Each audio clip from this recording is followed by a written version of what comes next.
Welcome to episode 97 of Uncovering the Corners of the World podcast. I'm your host, Karina Kasmala, using research and my personal experiences where I actually set foot in some of these places. I'll be describing some of the unknown attractions in both the US and around the world, as well as share some hidden landmarks. We are traveling through Arizona, searching for other attractions along or near Route 66. In 1985, the final section of Route 66 was officially decommissioned, and it was just north of the city of Williams, Arizona. However, many public and private organizations, local, state, and federal agencies wanted to preserve the memory and historical impact of Route 66 and began nominating and listing attractions in the National Register of Historic Places, posting signs to identify the location of the route, and designating the Mother Road as a state and/or national scenic byway. Route 66 might have been gone as an official highway, but it was not forgotten. The United States Congress passed a law in 1990 called the Public Law 101-400, also referred to as Route 66 Study Act of 1990, to acknowledge that Route 66 was a symbol of the American people's mobility and longing for a better life. The law also had the National Park Service develop ways to preserve the Mother Road. We start in the last town that was bypassed on Interstate 40, Williams, Arizona. A metal black sign marks the entrance to Williams with the date 1881, which represents the date when the town was found, and the phrase Gateway to the Grand Canyon, as this town is only an hour or so south of the Grand Canyon South Rim. Williams is located 6,770 feet above sea level in the Kaiba National Forest, lying at the base of the Bill Williams Mountain. This town has an abundance of Route 66 memorabilia, such as the Route 66 wall mural located at 218 Route 66 in Williams on the side of a building near a gas station. The wall mural features a white ribbon that says Last Town Bypassed on I-40, Williams, Arizona, and the date October 13, 1984.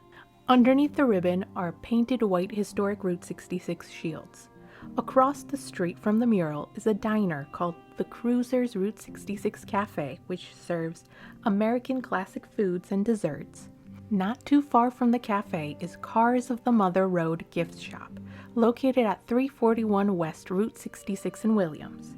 Cars of the Mother Road gift shop features vintage cars, a morphed character from the Disney movie Cars, a covered wagon, and souvenirs. About 2 hours or so away from Williams, we find petrified wood that sparkles in the sunlight as if made of crystals. Petrified wood is one of the most iconic features of the Petrified Forest National Park, our second stop this week. The Petrified Forest National Park is located about 50 miles from the New Mexico border on Interstate 40 in northeastern Arizona. This wood was formed over 200 million years ago from coniferous trees, tree ferns, and some ginkgos after logs flowed into a river system. These logs were buried under sediment and debris and absorbed minerals from the water such as carbon, manganese, and iron. Because the logs didn't have access to oxygen, they slowly decayed, and the minerals filled the missing spaces in the wood. One of the questions you might ask when you see the petrified wood for the first time is, why do the logs look like they were sawed off? The reason is that while most of the logs are mostly made of silica, making them very hard, they are still fragile, causing the logs to crack under stress. As the logs began to decompose, they would develop cracks that widened, but the silica would cause the logs to break off, as if it was cut by a saw.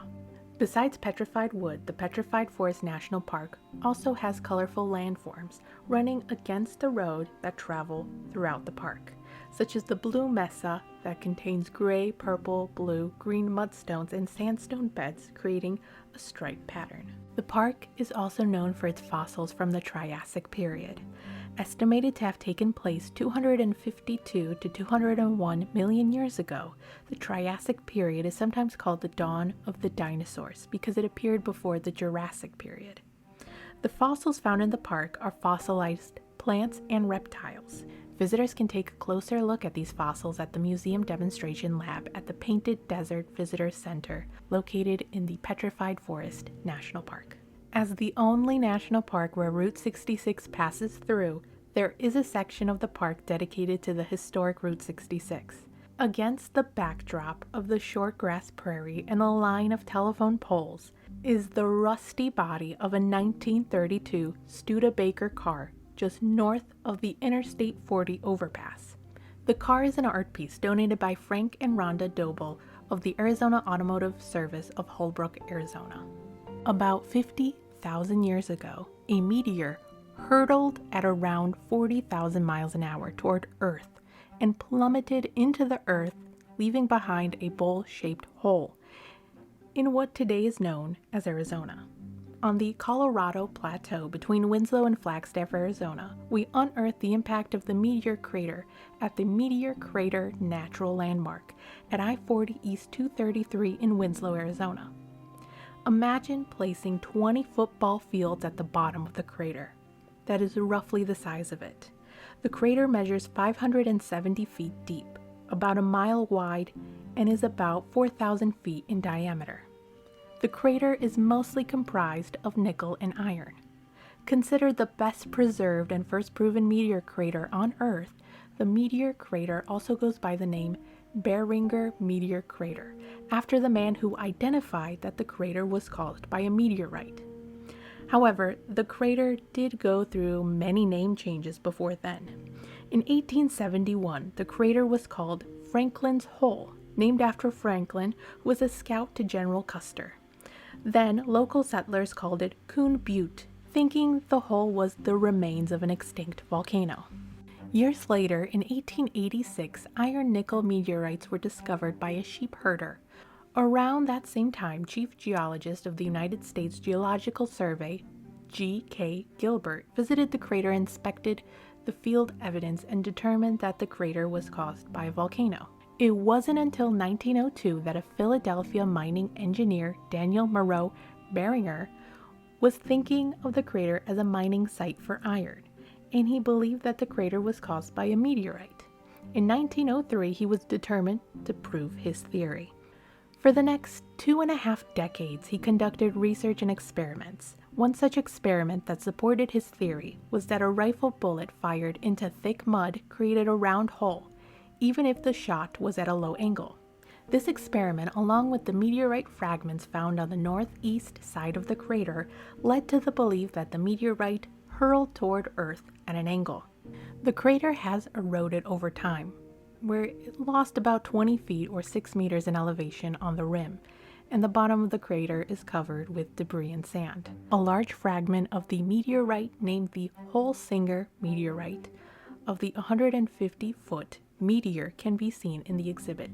Around the crater are viewpoints where visitors can investigate the crater from above, below, and at the bottom of the crater. If you look through a pair of binoculars, you will see a spacesuit inside the bottom of the crater. Thank you for listening to this week's episode. To learn more about Williams, Arizona, check out the websites experiencewilliams.com and williamsaz.gov. If you are interested in learning more about the Petrified Forest National Park, check out the National Park Service website on the Petrified Forest National Park. To read more about the Meteor Crater Natural Landmark, visit the website meteorcrater.com and the website Beringer Meteor Crater and its environmental effects at www.lpi.usra.edu. Have a great week.